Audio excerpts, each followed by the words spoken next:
So in this video, it's going to be just more disconnecting stuff, getting the engine ready, and more of me sweating as always. So just to give you an update where I am right now. So I did put the supercharger back together again, taped it back up so nothing can get in or in, hopefully in. All the accessories I've mentioned, I'm just going to store this out of the way so it's not all cluttered. I went ahead and connected more, disconnected more of some of the electrical stuff. I went ahead and taped them. You don't have to tape them, but because I don't know how my time frame is going to be, I just don't want to have, get any dirt or bugs get inside those electrical connections. So I just go ahead and tape them. You don't have to do it, but just, again, I don't know how long this is going to take, so might as well be safe. So again, more on this side, the hoses, pretty much all the hoses that need to be disconnected on both sides are already disconnected. I went ahead and removed the oil filter housing because I'm gonna need to get to these bolts right here, and then obviously get more of the little electrical harnesses disconnected and whatnot.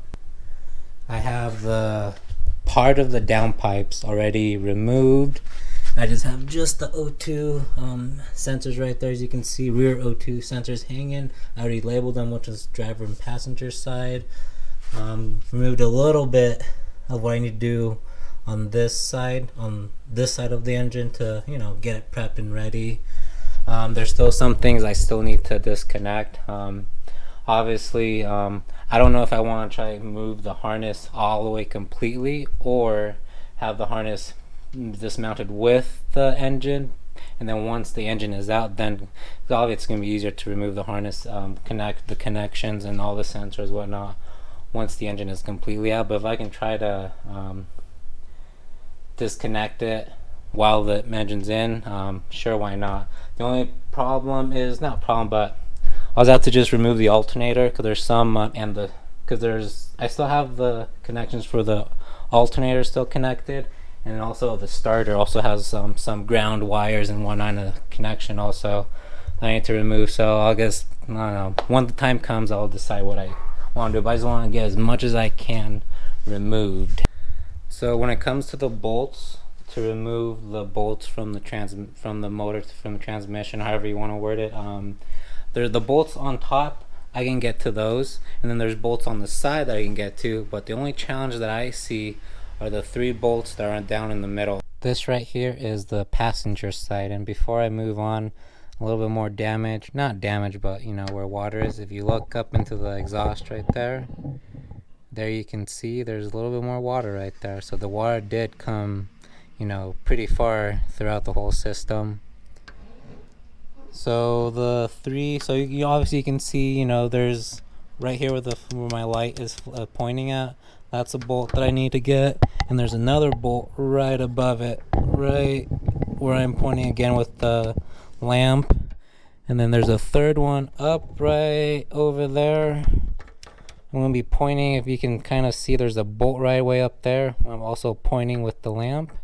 So the challenge that I see right now, I'm going to get right here, see if I can get the good lighting. So there is one right here,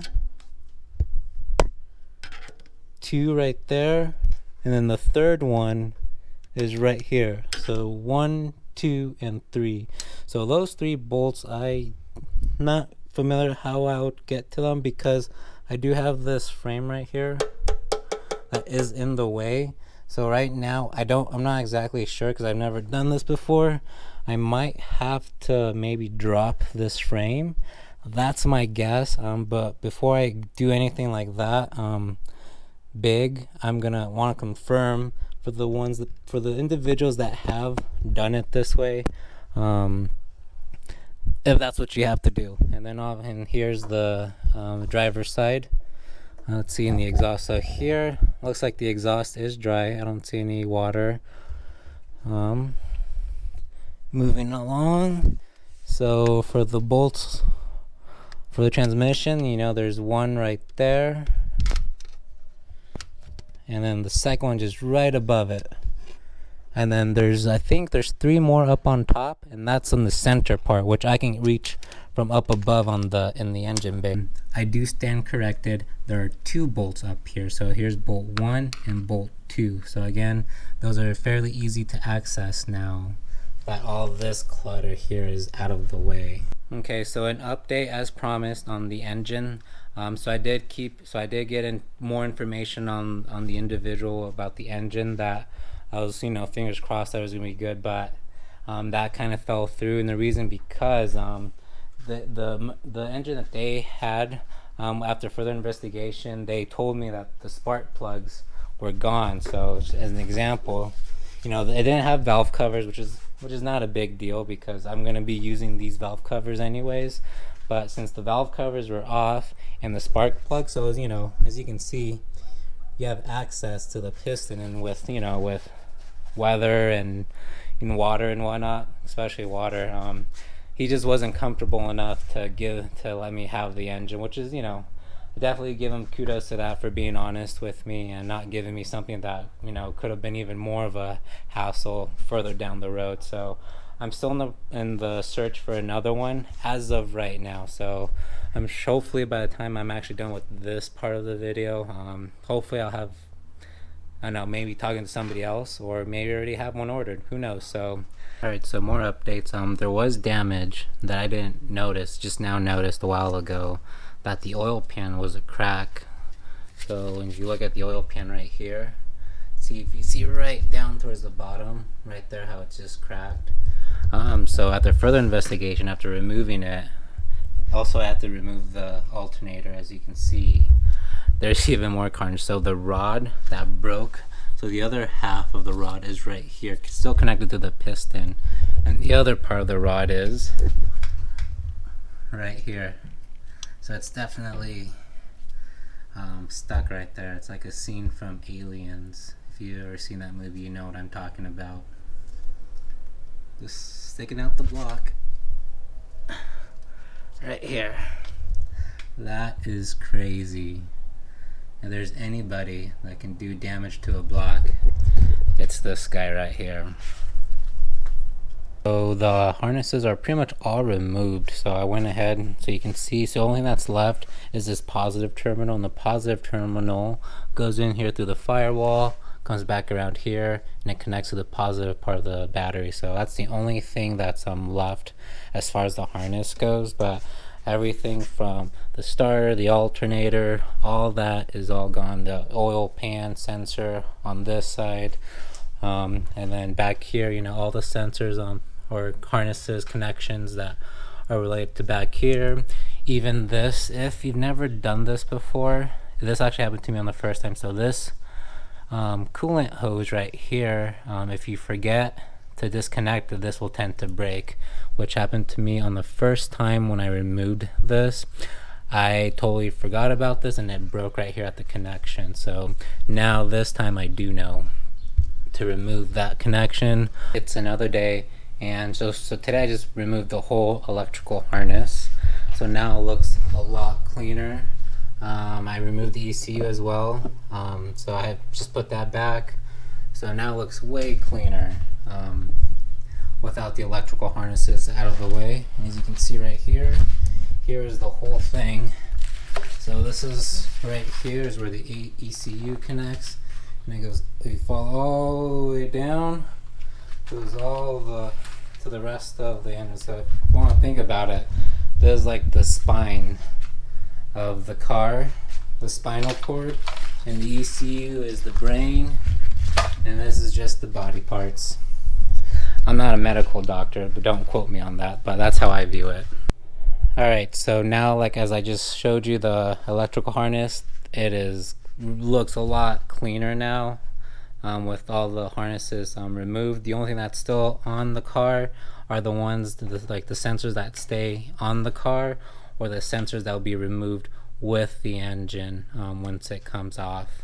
So with that said, even though I disconnected all the harnesses off, I could have just left the harness on and just remove it, and without having the hassle of removing it.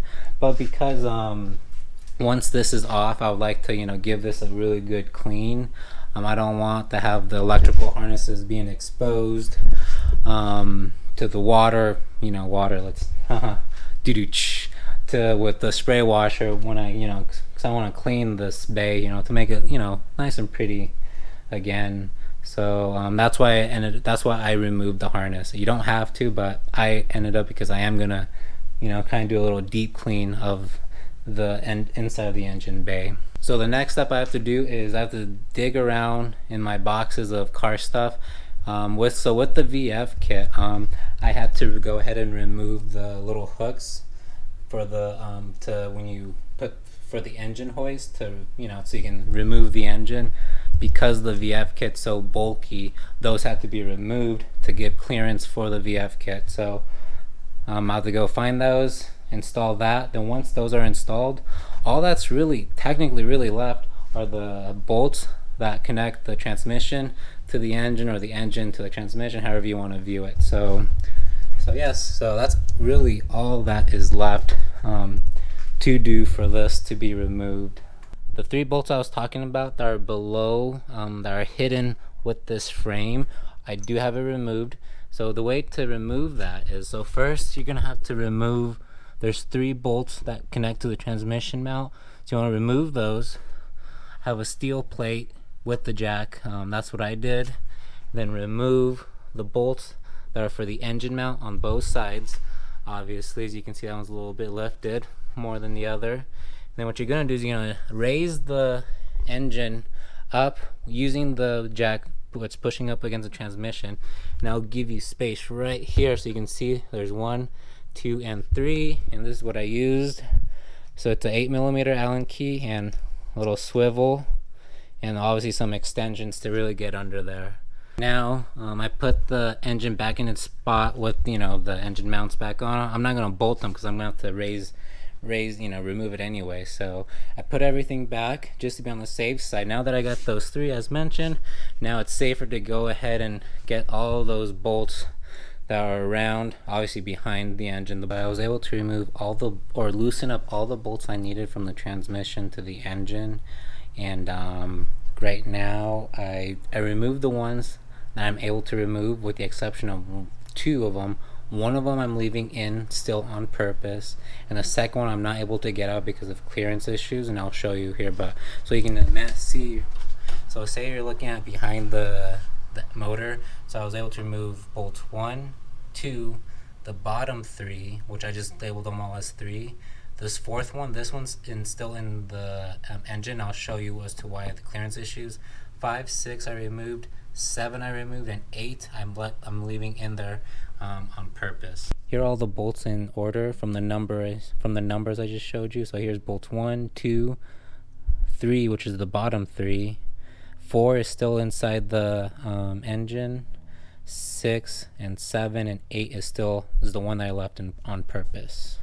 So you can see there's all different bolts. So it's good to label these, number them however you want, so you know where they go when you do put it back together again. The bolt that I labeled number 8 is right here. So it's loose right here, and I left it there on purpose so there's some sort of support holding the motor from the transmission up on top.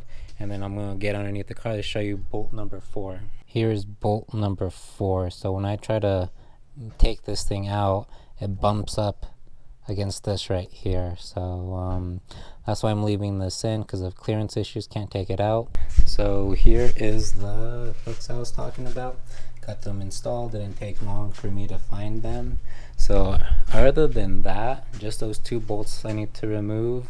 I'm pretty much 99.9% done with removing this engine. So all that's left is a cherry picker, which I do not own, so I'll have to get one borrowed. So hopefully in the next, I don't know, sometime next week, I know somebody who's willing to let me borrow one, because me and him were talking. So I'll have to kind of see how his schedule is for him to come out here and help me, or I'll go over there and just pick it up and just do it myself, removing this. So either way, not a big deal. So that will be the end of this video. In the next video, I'm going to go ahead and obviously remove the engine, and from there kind of honestly, I think I'm just going to take the engine apart. I'm not going to, obviously, the only thing that's probably reusable are the heads, but just for fun and for the name of science, I guess, break it apart and see, what more damage was done. Because again, only damage I can see is this and then this right here. So yeah, so that's it for this one, and hope you guys have a good one. Thanks.